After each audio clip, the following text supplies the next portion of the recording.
మూడో రోజు పూజ ఏంటి? అన్నపూర్ణాదేవి కిరణం.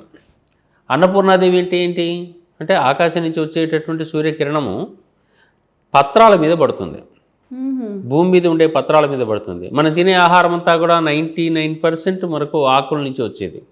నేను మాంసాహారం తింటానండి అన్నా కానీ మాంసాహారం తినేటటువంటి ఏవైతే జంతువులు ఉన్నాయో అవి కూడా మళ్ళీ శాకాహారులే. కాబట్టి అవన్నీ కూడా ఎక్కడి నుంచి తీసుకుంటున్నాయంటే ఖచ్చితంగా వృక్షజాతులకు సంబంధించినటువంటి ఆహారాన్ని స్వీకరిస్తున్నాయి. వృక్షజాతి నుంచి ఎట్లా ఏర్పడుతుందంటే పత్రాల లోపల పత్రహరితం ఉంటుంది, క్లోరోఫిల్ అంటాం.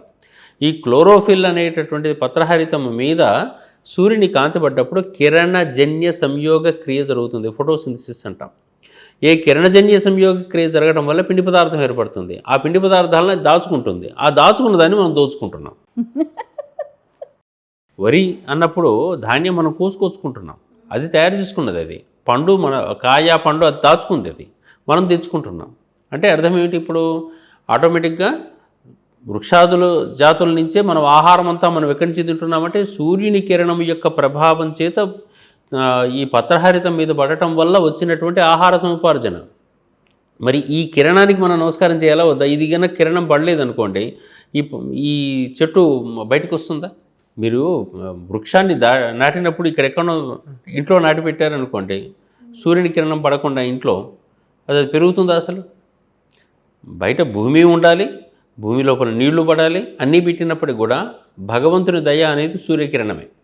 ఆ సూర్యకిరణ ప్రభావాన్ని మన వాళ్ళందరూ క్యాలిక్యులేట్ చేసినటువంటి విధానం ఇది అన్నపూర్ణాదేవి అని. నిత్యానందకరి, వరాభయకరి, సౌందర్య రత్నాకరి అని చెప్పినటువంటిది మాట అదే.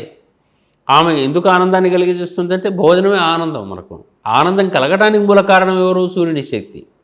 ఇది సూర్యుని కిరణ శక్తికి నమస్కారం. అందుకనే నమస్తస్యై నమస్తస్యై, ఆమెకు నమస్కారం. అది మూడో రకమైన కిరణం అన్నపూర్ణాదేవి. అంటే ఇప్పుడు అన్నపూర్ణాదేవిగా మనం భావించి చేసినప్పుడు ఏం చూడాలి అంటే సైన్స్ పరంగా మూలమైనటువంటి కిరణజన్య సంయోగ క్రియ ఈ భూమి మీద ఉండే ప్రతి ఆకు మీద పడుతూ ఉండటం వల్ల వచ్చినటువంటి ప్రోడక్ట్. ఈ ప్రోడక్టే మన దేహం. ఇవాళ ఆహారమే మనం తింటున్నాం. అన్నం తినకుండా ఎట్లుంటున్నాం? అన్నం ఎక్కడి నుంచి వచ్చింది కదా? ప్రతి వస్తువు కూడా ఇక్కడి నుంచి ఇట్లా వస్తుందని మనం తెలుసుకోవాలి. అందుకని ఆ అన్నపూర్ణాదేవి అని బయటికి చూపించే దాని వెనక ఉండేటువంటి సైన్స్ని మనం గమనించాల్సి ఉంటుంది. For more videos like this, subscribe Big TV channel.